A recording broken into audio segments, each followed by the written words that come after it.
Kaixo, nire izena Maite da, Zizurtik nator, 34 urte ditut eta azkeneko 12 urteetan ibai gidaritza bezala egon naiz lan egiten. Aupai! Gizonen mundua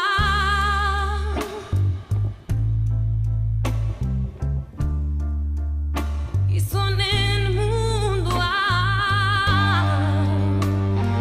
Alferri Erabat alferri Emakume bari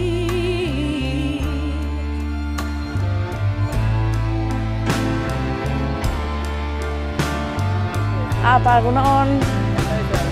Pues orain begira, ikusten euria egin duela, aprobetxatuko dugu hemen edo Arga ibaian edo Arakilen arraun egitera, zeren gaur uste du tur desente egongo dela, así que prestatzera furgoneta eta arraun pixka bat egitera. Tratuek bezala, hormatik izoten naz, zu ikusten bazaitxut, amen nire ondun, Bueno, ni betidanik kirola egin dut hemen Zizurren, eta bueno, ikasterako orduan erabaki nuen Elizondora jatea erdiziklo FP bat egitera. Eta bueno, hor ezagutu nuen pixka bat ibai arloa edo ibai gidaritza, piraguismoa eta raftina. Eta bueno, gustokoa nuen eta praktikak egiterakoan, han hasi nintzen lan egiten ibai gidaria bezala. Bueno, normalean, igual nire eguneroko lanean egiten dudana, adibidez, izan daiteke edo piraguismo kurtsoak egin, edo bestelaz raftina jeistea, barka batean jeistea jendea ibai batetik. Adibidez, egiten duguna da, ailegatzen gara lanera, barkak inflatzen ditugu, eta gero kargatzea dena furgonetetan, joaten gara ibai hasierara, azalpen bat ematen dugu, eta gero segurtasunarekin jeisten dugu jendea ibaiatik. Bueno, ni hasi nintzen hemen Arga ibaian lan egiten, eta gero udeetan joaten ginen Irunberrira, Irunberriko arroian egiten nuen lana. Eta gero, aurrerago joan nintzen Murillo de Gallegora, zen konturatu nintzen gustatzen zitzaidana zela ur biziak. Orduan, ur biziak pixka bat bilatzen, joan nintzen Murillo de Gallegora, eta hor hasi nintzen pixka bat ur bizi gehiago ezagutzen. Gero erabaki nuen ingelera ikasteaz eta ingelerarekin nekien ate asko gehiago ireki behar zirela. Orduan ingelerarekin, egon nintzen Ingalaterran, ingelera ikasten, eta gero ingelerarekin joan nintzen Norvegiara lan egitera, hor egin nituen denboraldi pare bat. Denboraldia gutxi gora bera dira 6 hilabete gutxi gora bera. Orduan egin ditut denboraldi pare bat Norvegian eta beste pare bat egin ditut Alpetan Austrian ere. Gero ere urtean zehar egiten dut lan beste enpresa batekin, Urnomade deitzen dela, eta egiten ditugu espedizioak. Eta normalean jaten gara edo Nepalera edo Marokora. Eta espedizioa da jeitsi ibaia, baina egoten gara igual 6 egun ibaian. Orduan sartzen gara ibaian, jartzen ditugu janari guztia, arropa guztia barketan, eta igual jeisten ditugu 6 egun ibaian. Eta egiten dugu orlo, sua gauetan, eta hola. Betidanik erronkak izan ditut, eta ingelera ikasi nuenean, ni banekien bidaiatu nahi nuela, orduan ikasterakoan ingelera, posibilitate asko izan dituen bidaiatzeko, eta, igual, bidaiatzeko gogoak sartu zitzaizkidan nire lehenengo bidaia egin nuenean, joan ginela Indiara, eta egon ginen jeisten zenbait ibai, piraguakin eta rafinarekin. Eta orduan momentu horretan, erabaki nuen hori ingelera behar nuela, gero bidaiatzeko eta gainera bidaiatu lan egiten. Ezberdintasunak ditu hemen lan egitea edo kanpoan egitea. Azkenean gizartea ez da berdina herrialde guztietan. Orduan ni konturatu naiz igual Marokon edo Nepalen egoten zarenean, estereotipoak igual markatuak daudela edo markatuagoak daudela. Eta igual joaten naizenean Marokora lan egitera, pues neska bezala ikusten nautenean gidatzen, pues bueno, beraientzat igual pues impacto handia da, ez? Baina bueno, nik uste dut igual ni ikusten nautenean beraientzat ere pues ona da beste neskak ikustea beste lan motak egiten, ez? Orduan, pues adibidez Txilen ere gertatzen zait berdina. Igual Txilen pues matxismoa edo itxiagoak dira, orduan pues nik ikusten nautenean nire jarrerarekin, pues bueno, beraiek ikusten dituzte beste jarrera motak eta beraientzat ona da. Bueno, pues nire lanak dituen gauz onak, bueno, azkenean pues bidaiatzen dut asko eta bidaiatzen gustatzen bazaizu, pues aukera oso ona da, ibai gidaritza bezala izatea. Gero, bueno, mundu pixka bat ezagutzen duzu, beste kulturak ezagutzen dituzu, eta gainera joaten baldin bazara 3 hilabete adibidez lan egitera herrialde batera, pues 3 hilabete egotean pues sakonago sartzen zara kulturan eta beste gizarteetan, eta bueno, beste bizitzeko mota edo gizarteak ongi ezagutzen dituzu.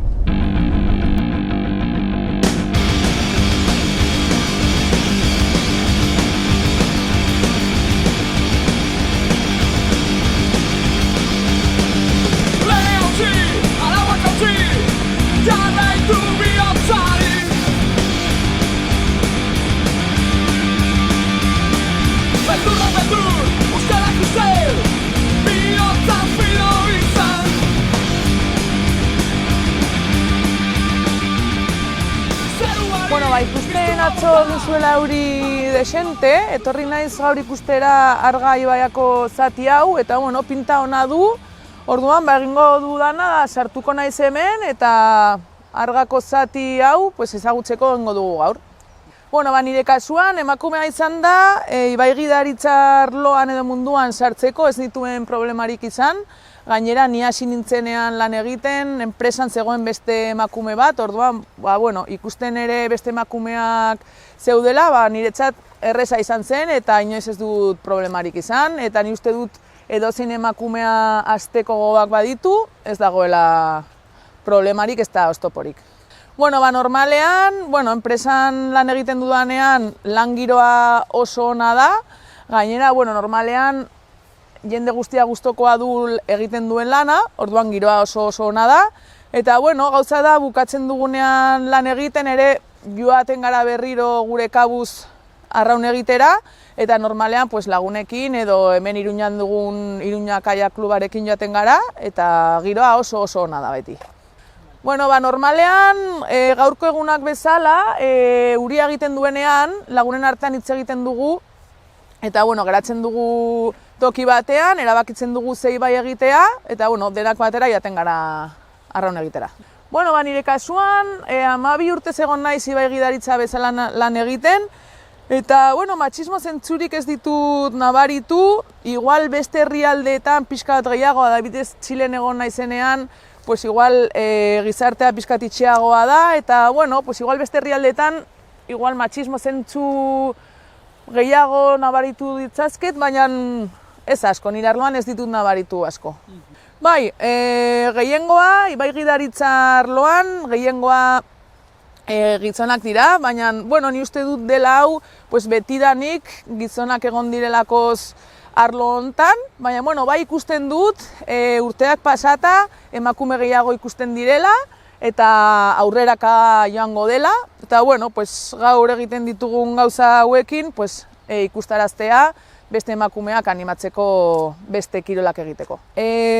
Normalean, ez dut matxismo zentzurik nabaritu, igual sinesgarritasun falta izan daiteke, baina, azalpenak ematen ditugunean ibaira sartu baino lehenago, horrekin konfidantza ematen diozu bezeroari, eta azkenean, ibaian zaudenean, sinesgarri falta hori bukatzen da.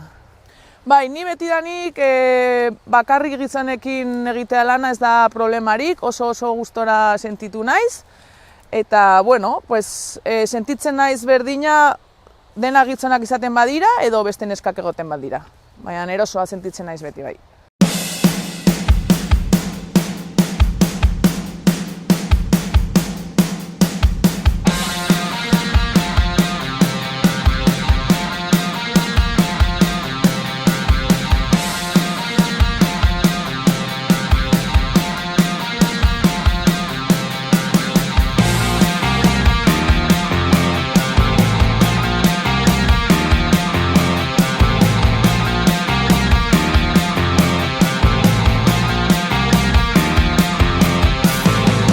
Ez nuan uste hemen egongo gineneik gaur. Bueno, nire kirolarekin lehenengo harremana, hasi nintzen taekwondo egiten hor Zizurren, 3 urte nituenean, eta bueno, betidanik nire irakaslea izan zen emakume bat, eta gainera bera zen oso indartsua eta gogo askokin, eta bueno, betidanik izan dut emakume referentzia hori kirolaren munduan. Bueno, batzutan igual bilatzen ditugu referentzia pertsonak, igual famatuak diren pertsonak edo telebistan ikusten ditugunak, baina nire ustez referente emakumeak ditugu gure etxean, gure ama, gure aizparrebak eta gure lagunak. Así que referenteak ditut nire bizitza osoan, familian, lagunetan eta kirolan. Bueno, hemen Nafarroan ni uste dut igual egongo garela 2 edo 3 ibai gidaria, ez asko, pixka bat Hueskara jaten bazara Murillo de Gallegon, igual horrela konparatzen pixka bat, egongo gara 6 neska igual ibai gidaritza bezala, eta igual 30 gizonezkoak, baina bueno, bai ikusten dudala, denbora pasatzen dela eta gero eta emakume gehiago animatzen direla ibai gidaritza bezala. Nik izaten dudan harremana, emakume ibai gidaritzarekin edo gizonezkoekin, nire kasuan behintzat, berdina da, ez dago ezberdintasunek. Bueno, ibai gidaritza bezala lan egiten nahiko goiz hasi nintzen, 20 urteekin, eta beste lan batzuk, egon nintzen lan egiten hemen Iruñan Interesporten, gero egon nintzen ere postalaritza bezala, baina 2 urte gutxi gora bera, baina gero nahiko goiz hasi nintzen ja ibai gidaritza bezala, eta hasi nintzenetik ez dut beste lan motarik izan. Bueno, nire kasuan ez dakit nire izateko modua edo zergatik, baina ez ditut oztoporik izan, lan arlo hontan, emakumea izan da, eta, egia esan da, igual errestasun gehiago izan ditut, ez errestasun gehiago, baina ez ditut problemarik izan lan egiteko orduan. Kantuek bezala, hormatik izoten naz, zu ikusten bazaitxut, hemen nire ondun. Kantuek bezala, hormatik izoten naz, bazaitxut, hemen nire ondun. Bueno, gure lanan, ibai gidaritza bezala, rafting markak jeisten hemen ibaietatik edo piraguako kurtsoak egiten, oso importantea da arriskua gestionatzea. Eta horretarako, esperientzia oso importantea da, eta gainera, gu urtero egiten ditugu kurtsoak, erreskate kurtsoak edo lehen sorosle birtziklapen kurtsoak, horrela urtero egoteko freskoak. Orduan, ni ere 12 urtez egon naiz ja ibai gidaritza bezala, eta esperientzia gehiago duzunean, erosoago sentitzen zara arrisku hau gestionatzeko. Gustatzen zaidana lan honetan, da azkenean ibaian dagoela arrisku bat, eta lortzen duzula jendea jeistea arrisku horretan edo ibai horietan, eta zu zarela gestionatzen duzuna arrisku hori. Orduan, lortzen duzula jeistea jendea leku batzuetatik bakarrik ezin izango zutela. Orduan, zure laguntzarekin jeisten garela denak batera ibaian.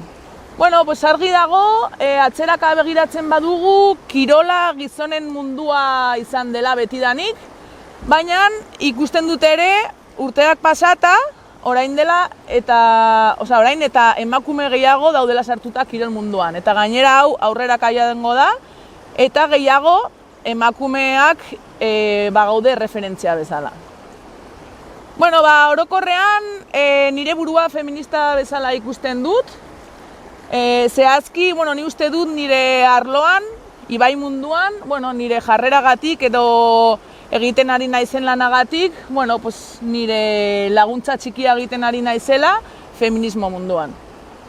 Nire arloan, ibai gidaritza arloan, soldatak ekiparatutak daude, gizonetan eta emakumeetan, baina, igual gizartean ikusi daitekeela gizon eta emakume bat lan berdina egitean, pues igual emakumea soldata txikiago duela gizonezkoa baino. Gaur egun emakumearen lana ikustaraztea, ni uste dut gizonezkoa baino zailagoa dela, emakumea izan da, baina, gaur egun baliabide gehiago daude hau ikustarazteko eta aurreraka doa, así que espero dut hemendik aurrera hobea izango da. Nire ustez garrantzia handia du natura preserbatzea, espezialki gure atzetik datorren guztiondako, pues gu ikusi dugun bezala ikusteko. Ez gauden enok, altza bihotzak lagunak. Bi egun beste ez dira, ez dezagun alperrik galdu, ez bat, az bestia.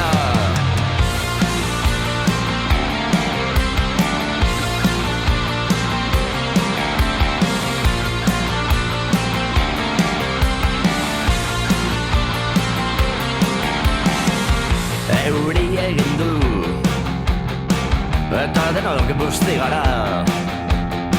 Dargi asko gelditu da, denok ez dugula gozatu, aterkin berdina. Idaiak gara, itxasoruz nijoazenak, eta dena bukatuko da, gezia. Normalean Argako ibaitzati honetan ez dago ur askorik egoten, eta gaur ikusi dit ongi zegoela, hemen zubitik pasa garenean, egia da arrisku pixka bat dagoela, zenbait zuhaitz gurutzatuta daudelakoz, baina, dudan esperientziarekin sorteatzeko erraxa dago, baina, esperientzia ez duen norbaitentzako pixka bat arriskutsua dago.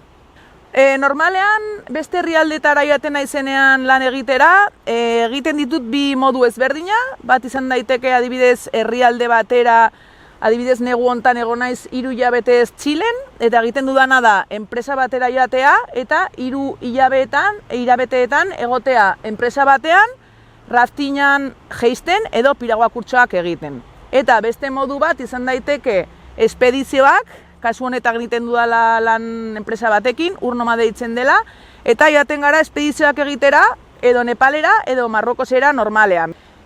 Nepalera jaten garenean, adibidez, egiten duguna da hemengo taldeak hartzea edo atzerritarrak, eta eramatera Nepalera edo Marrokosera, eta hilabete batez egotea ibai ezberdinetan jeisten, edo raftinan edo piraguan ere. Nola erabakitzen dugu ze hilabetetan joan Nepalera edo Marrokosera adibidez? Nepalera joaten gara beti montzoiak pasatzen direnean, ez dagoela ur asko, baina dagoela ur nahikoa egiteko piragua edo raftina. Eta Marrokosera adibidez joaten gara apirilean, elurra urtzen denean, ibaiak urez betetzen direlakoz. Ibaien ezberdintasuna Nepalen edo Marrokosen, Nepalen ibaiak askoz ere handiagoak dira. Zergatik, azkenean, Nepalen daude munduko mendi handienak, orduan elur kopurua handia da, orduan bide horretan ibaiak oso handiak dira. Marrokosen adibidez dira askoz estuagoak, ura da marroiagoa, eta segun eta ze urteetan joaten zaren, batzutan dago ura asko eta batzutan dago ur gutxi. Nepalen beti dago ura adibidez. Esaten badidazu bat aukeratzeko, ezin dizut esan bat dela hobe edo txarragoa, biak ezberdinak dira, bai Marrokosen, bai Nepalen kultura oso ezberdina da, orduan ezin dut bat aukeratu. Azkeneko urteetan egia da ikusi dudala bai mendi kiroletan edo ibai kiroletan gora joaten dela emakume kopurua, eta ni uste dut hau dela ere erreferente gehiago daudela eta baliabide gehiago daudelakoz eta emakume berriak ikusi dezaketelakoz beste kirol mota egiten. Amatasuna eta lana batera eramatea, uste dut segun eta ze lan duzun, erresago edo zailagoa izan daiteke, ez da berdina adibidez enpresa batean lan egitea eta hor dituzun baldintzak, edo autonoma zara eta bikoterik gabe zaude, askoz ere zailagoa da bateratzea. Gero ere lagun edo familia edo bikote sare handia baduzu, askoz ere errezagoa da eramatea, adibidez, pues, bikoterik gabe, ez baldin baduzu familia, ez badituzu lagunak, pues, hor ere ezberdintasuna handia dago. Lanbide kontua mendi kiroletan uste dute gora joango dela, ez dagoelakoz problemarik, ibai arloan igual problema gehiago ikusten dut uraren asuntoarekin. Ikusten dugu urteak pasatzen direla eta ur gutxiago dagoela. Orduan ez dakigu oso ongi zer gertatuko den, gutxinaka joango den edo den aldatuko den eta ur nahiko izango dugula lan egiteko, hasi que ikusiko dugu. Berdintasun arloan nire ustez bai mendi kiroletan, bai ibai kiroletan eta lanbidean berdintasuna nabaritzen da eta gero eta emakume gehiago daude. Nire ibai gidaritza munduan edo arloan ez dut uste ezberdintasuna dagoela gizonezkoa bazara edo emakumea bazara. Ni uste dut gehiago dela zure izateko modua nola den, zure jarrera eta zure lan egiteko gogoak handiak edo txikiak diren. Orduan ez dut uste ezberdintasuna dagoenik gizona edo emakumea bazara. Orain aurrean esan dudana zehazki da nire arloan. Ere badakit, igual beste arloetan, emakumea edo gizonezkoa bazara, igual ezberdintasun gehiago daudela. Nire lanbidean hasi nahi duen emakume bati zer esango nioke? Lehenengo gauza animatuko nioke gogo handiz, gainera bidaiatzeko modu oso ona da, ze bidaiatu dezakezu, kultura ezberdinak ezagutu eta gainera lan egiten. Bidaiatzea gauza asko ematen dizkizu eta gainera asko bidaiatzen baduzu, gero etortzen zarenean zure lekura, baloratzen duzu lagunak, familia, alde zarrera joatea, dena baloratzen duzu askoz gehiago.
Naizela sentitzen